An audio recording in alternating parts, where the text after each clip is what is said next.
이 시간은 속히 오리라 이와 같은 제목을 가지고 말씀을 나누고자 합니다. 요한계시록 22장 20절 이것들을 증거하시니가 가라사대 내가 진실로 속히 오리라 하시거늘 아멘. 주 예수여 어서 오시옵소서. 예수님께서 우리의 죄를 담당하셔서 십자가에 못 박혀 돌아가신 다음에 그분은 예수 그리스도이기 때문에 하나님의 그리스도이기 때문에 사도행전 2장 36절에 있는 말씀처럼 너희가 십자가에 못 박은 이 예수를 하나님이 주와 그리스도가 되게 하셨느니라. 부활을 하셔서 우리의 주와 그리스도가 되심을 하나님이 확증하셨습니다. 500여 문도가 보는 가운데서 승천을 하셨습니다. 그때 그 광경을 바라보는 사람들이 예수님이 승천하시는 광경을 계속해서 지켜볼 때에 흰옷 입은 두 사람이 나타나서 갈릴리 사람들아 어찌하여 서서 하늘을 쳐다보느냐. 너희 가운데에서 하늘로 올려오신 그 예수는 예수님은 너희가 본 것 그대로 다시 오실 것이다.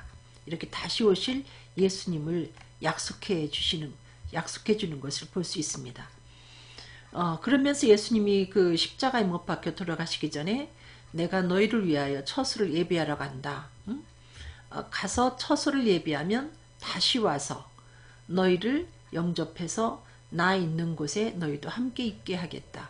이렇게 다시 오실 것을 예수님이 십자가에 못 박히시기 전에도 약속을 하셨습니다. 만약에 예수님이 다시 오시는 것이 없고 우리들에게 있어서의 주님께서 예비하신 그 천국에서의 영생이 주어지지 않는다면 우리는 고린도전서 15장 말씀처럼 그리스도 안에서 우리는 가장 불쌍한 그리스도 안에서 우리의 바라는 삶이 이 생뿐인 거로 우리는 이 세상 모든 사람 가운데서 가장 불쌍한 자가 되는 줄로 압니다. 근데 예수님 오실 날을 우리들에게 미리 말씀을 해주셨으면 좋겠지만은 마태복음 24장 36절에 그날과 그 시는 아무도 모른다. 그날과 그때는 아무도 모른다. 하늘의 천사도 모르고 우리 하나님 아버지만 아신다. 이렇게 말씀하고 있습니다. 예수님이 오실 때는 볼지어다 구름을 타고 오시리라 이렇게 말씀하시고 각인의 눈이 그를 보게 될 것이다. 예수님을 십자가에 못 박히도록 내어준 자도 그를 찌른 자도 볼 터이요 땅에 있는 모든 족속들이 그 예수님 때문에 애국한다는 거죠. 예수를 정말 하나님의 아들 그리스도로 내가 진작에 믿을 걸. 나는 그것을 거짓말인 줄 알고 믿지 않았는데 예수님이 정말 예수라는 분이 정말 신이셨네 하고 그때는 이 땅 위에 예수를 그리스도로 영접하지 아니한 모든 사람들이 통곡하고 애국하게 된다는 것입니다. 그리고 요한계시록 6장 15절 16절에는 땅의 임금들과 왕족들과 장군들과 부자들과 강한 자들과 각 종과 자주자가 굴과 산 바위 틈에 숨어 산과 바위에게 이르되 우리 위에 떨어져 보좌에 앉으신 이의 낮에서와 어린 양의 진노에서 우리를 가리우라. 예수를 믿지 아니하는 많은 사람들이 산과 바위에게 좀 나를 감춰다오 하면서 숨게 되어 있다는 것입니다. 근데 디모데전서 6장 그 15절에 보면 기약 이르면 하나님이 그의 나타나심 예수 그리스도의 재림을 나타내 보이신다. 근데 그분이 오실 때 만왕의 왕으로 만주의 주로 그분은 이 온 세계의 왕으로 오신다는 것입니다. 그러면 우리한테 그날과 그 시를 알려주시지는 아니했어도 하나님은 무엇을 우리들에게 알려주셨는가? 누가복음 21장 7절 저희가 물어가로되 선생님이여 그러면 어느 때에 이런 일이 있겠사오며 이런 일이 이루려 할 때 무슨 징조가 있사오리까? 예수님 오실 날 있는 예수님 오실 날 그 나타나는 어떤 징조가 있겠습니까? 하고 물었을 때 하나님이 예수님이 그것을 알려주셨습니다. 그 누가복음 21장 8절로 11절에 보면 미혹을 받지 않도록 주의하라. 많은 사람이 내 이름으로 와서 내가 그러라 하면서 이렇게 미혹하게 될 것이다. 이단들이 많이 나타날 것이다. 내가 바로 그리스도라 하면서 이렇게 많은 사람들을 미혹해 하는 일이 있을 것이다. 뭐 실제로 지금 거짓 그리스도가 너무나 많이 출현하지 않았습니까? 그뿐 아니고 난리의 소문을 듣게 될 것이다. 전쟁의 소문. 지금도 지구상 처처에 이 전쟁이 일어나고 있습니다. 그리고 민족이 민족을, 또 나라가 나라를 대적하면서 이렇게 엄청난 소란과 전쟁이 있을 것이다. 또 기근이 있을 것이고, 심한 기근, 그뿐 아니라 지진과 온역이 있을 것이고, 무서운 일이 일어날 것이다. 실제로 무서운 일이 일어나고 있지 않습니까? 사람을 인질로 잡아서 참수하는 그 사진을 인터넷을 통해서 유포하고, 그리고 사람을 죽여도 그냥 죽이는 게 아니고 정말 입에 올릴 수 없을 만큼 잔혹한 방법으로 사람을 죽이고, 이와 같은 무서운 일들만이 아니고 하늘로서 큰 징조들이 있을 것이다. 이와 같이 말씀하고 있습니다. 그리고 마태복음 24장 12절에 보면 많은 사람의 사랑이 식어질 것이다. 불법, 하나님의 법이 무시되면서 많은 사람들의 사랑이 식어질 것이다. 정말 그 그리스도인들 세계조차도 들어가 보면 하나님의 교회가 사랑이 있나 싶을 만큼 사랑이 식어지고 있죠. 그리고 특별히 주님 오실 날 임박했을 때의 징조가 무엇인가 하면 마태복음 24장 14절에 이 천국 복음이 모든 민족에게 증거되기 위하여 온 세상에 전파되리니 그제야 끝이 오리라.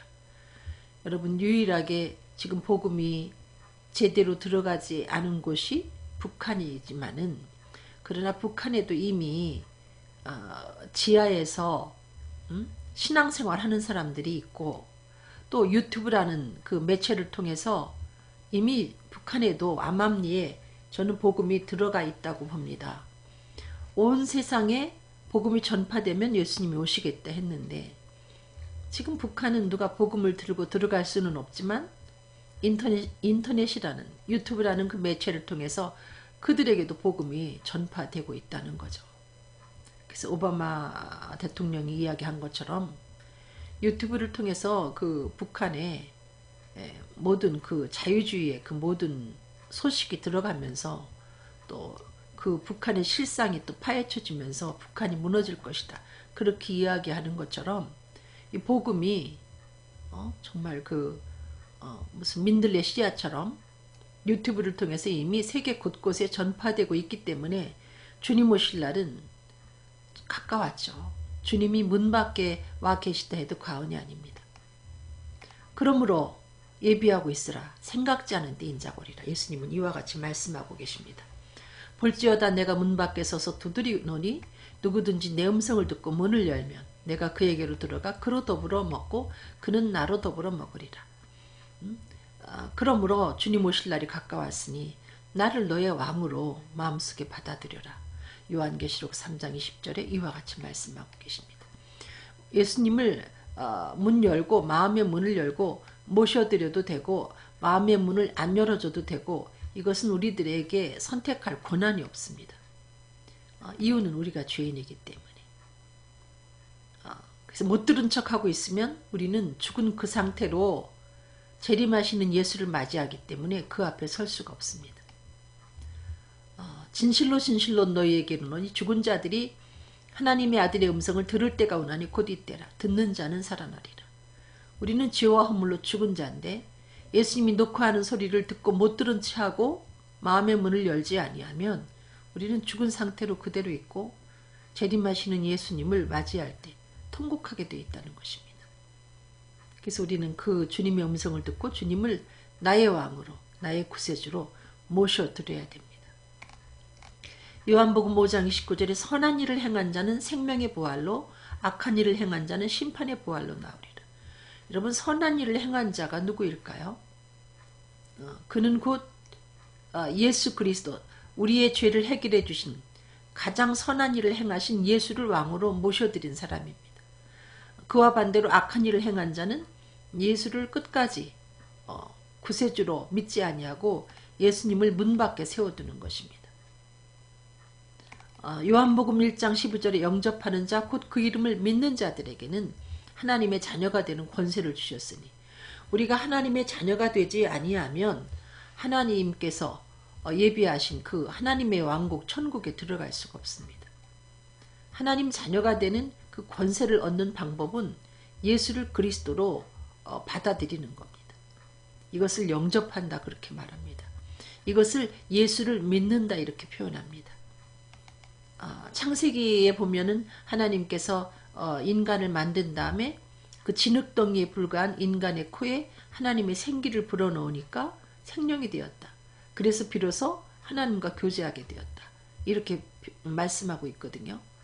예수 그리스도의 영은 살려주는 영이기 때문에 우리는 그 영을 받아야 비로소 생명이 되어서 하나님과 교제하다가 천국 갈 수 있다는 것입니다.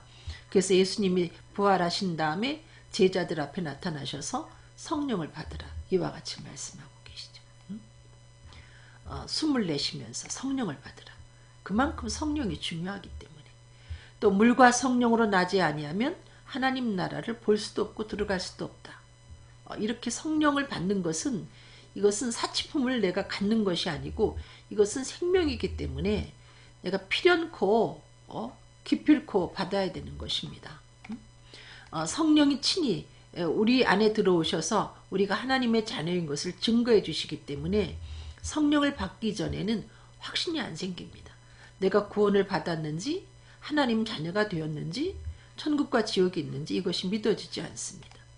주여 주여 하는 자마다 천국에 다 들어갈 것이 아니요 하나님의 뜻대로 행하는 자가 들어간다. 하나님의 뜻대로 행하는 것이 바로 하나님이 보내신 자 예수를 믿는 것입니다.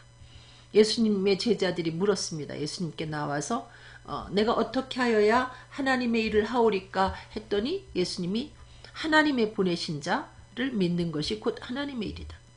최고의 선행이 바로 하나님이 우리에게 독생자로 보내신 예수를 우리의 구주로 받아들이는 것입니다. 이것이 바로 주님의 뜻대로 행함입니다. 이것이 최고의 선행이므로 그에게 하나님은 영생이라는 구원을 선물로 주십니다. 요한 1서 3장 23절에 그의 계명은 이것이니 곧 그 아들 예수 그리스도의 이름을 믿고 구약시대에 아담과 하와에게 준 계명이 바로 선악과 먹지마 먹으면 죽어 새아담 예수를 통해서 우리들에게 주신 계명이 예수 믿어 안 믿으면 죽어 이 얘기입니다. 요한복음 3장 그 유명한 16절에 보면 하나님이 세상을 이처럼 사랑하사 독생자를 주셨으니 이는 저를 믿는 자마다 멸망치 않고 영생을 얻게 하려 하심이라. 믿으면 영생이고 믿지 아니하면 멸망이라는 거죠. 그래서 우리는 죄와 허물로 죽은 자이기 때문에 생명의 떡이신 예수를 먹지 아니하면 안 됩니다. 영접하지 아니하면 안 됩니다. 그래서 그 간수가 바울과 실라에게 질문을 하지 않습니까? 우리가 어떻게 하여야 구원을 얻으리까? 그럴 때 그들이 말하기를 주 예수를 믿으라. 그리하면 너와 내 집이 구원을 얻으리라. 뭐 다른 착한 일, 뭐 구제하고 봉사하고 이것 갖고 하나님 앞에 인정받는 것이 아니라 하나님이 보내신 자 구세주를 우리가 받아들이는 것입니다. 이것을 확실하게 받아들이게 해주는 분이 바로 성령이라는 거죠. 우리가 성령으로 아니하고는 예수를 주로 믿을 수가 없습니다. 이 땅 위에 사는 동안 땅의 것도 믿지 못하는 우리들이 신령한 세계의 그것을 어떻게 믿을 수 있겠습니까? 신령한 하나님의 영이 우리 안에 임하지 아니하면 예수가 하나님 아들 그리스도다 아무리 우리가 열심히 배워도 그것을 우리의 마음으로 믿을 수가 없다는 것입니다. 그러므로 성령은 받기 싫어도 받아야 되는 것입니다. 이 성령이 우리가 그 성경을 통해서 구원의 복음을 들었을 때 그 들은 복음을 확실히 믿을 수 있도록 인쳐주시는 역할을 하기 때문에 이 성령이 우리 안에서 예수가 하나님 아들 그리스도인 것을 확실히 믿을 수 있게 해주기 때문에 이 성령이 우리 안에 들어올 때 비로소 아담 안에서 죽었던 우리들이 다시 살게 되기 때문에 성령은 우리가 기필코 꼭 받아야 되는 생명의 영이라는 것입니다. 그래서 예수님이 승천하시면서 예루살렘을 떠나지 말고 하나님이 약속한 성령을 기다리라. 요한은 물론 세례 줬지만은 너희는 몇 날이 못되어 성령 받을 것이다. 몇 날 못되어 줄게. 믿고 기다려라. 이와 같이 말씀하십니다. 그 성령을 받을 때 비로소 이 생명의 말씀 되시는 예수에 대한 모든 것들이 확실히 믿어지는 거죠. 우리가 예수 그리스도의 음성을 듣고 예수 그리스도를 보고 우리 손으로 만졌다. 이렇게 고백할 만한 확실한 신앙을 갖게 되는 것입니다. 그러면서 우리는 보고 들은 것을 증거하지 아니할 수 없다면서 복음을 증거하게 됩니다. 땅끝까지 이르러 내 증인되라 하신 주님의 말씀을 따라서 땅끝까지 복음을 전파하게 되는 것입니다. 여러분 주님 오실 날 임박했습니다. 정말 북한이 전쟁 일으키겠다. 이렇게 자꾸 이야기하는데 여러분 그 얼마 전에 그 인지를 붙잡고 죽이겠다 했을 때 우리는 설마 이 대한민국에서 일어난 사건 아닙니까? 얼마 전에 의붓 딸을 죽이지 않았습니까? 그럴 때 많은 사람들이 설마 죽이겠어? 저렇게 대치하다가 풀어주겠지. 그렇지만 결국은 두 사람을 죽이지 않았습니까? 이 김정은도 알 수가 없습니다. 그냥 뭐 압박하면서 우리하고 대화하다가 좀 양식 얻어가겠지. 경제적인 좀 협조를 좀 받아내겠지. 그건 우리의 그 생각이고 그와 반대로 정말 어떤 짓을 할 수 있는지 우리는 예측할 수가 없는 위험한 상황에 살고 있습니다. 예수님 맞을 준비를 해야죠. 언제 어떠한 위험한 일이 닥쳐도 우리가 주님 앞에 떳떳이 설 수 있는, 혹시 예수님이 또 오늘 밤에 오셔도 혹은 내일 아침에 오셔도 주님을 기쁘게 맞이할 수 있는, 아멘 주 예수여 어서 오시옵소서 하면서 주님을 맞이할 수 있는 준비를 하고 사셔야 두 다리 쭉 뻗고 잠을 잘 수 있죠. 여러분 예수님은 내가 속히 오리라 이와 같이 말씀하고 계십니다. 준비하시는 여러분들 되시기 바라고, 이미 준비하신 분들은 부지런히 여러분의 삶이 장고하다고 생각하시지 마시고 손바닥만한 넓이 요 정도밖에 남지 않았다 생각하시고 생명의 복음을 힘있게 증거하시는 귀한 삶을 살게 되기를 부탁을 드리겠습니다. 기도하겠습니다. 사랑이 많으신 하나님, 예수님은 우리의 죄를 해결해 주신 다음에 그리스도의 신고로 죽은 자 가운데서 부활하셨습니다. 승천하시면서 다시 오실 것을 약속하셨는데 우리가 그날과 그 시는 알지 못하지만은 주님 오실 날 되어질 징조는 알고 있습니다. 이미 온 천하의 복음이 전파되었고 사랑이 식어지고 여러 가지 우리가 원치 아니한 그 무서운 사건들이 일어나고 있는데 주님 오실 날이 임박했음을 알고 준비하게 하여 주시옵소서. 이미 예수를 영접한 자는 성령 충만함을 늘 구하여서 생명의 복음을 열심히 전할 수 있도록 인도하시고, 아직도 준비하지 못한 자는 속히 오시리라 주님 말씀하고 계시오니 부지런히 하나님의 성령을 구하여서 몇 날이 못되어 그 성령을 받을 수 있도록 주님 축복하여 주시옵소서. 감사하며 예수 그리스도 이름으로 기도드렸습니다. 아멘. 감사합니다. 여러분 사랑합니다.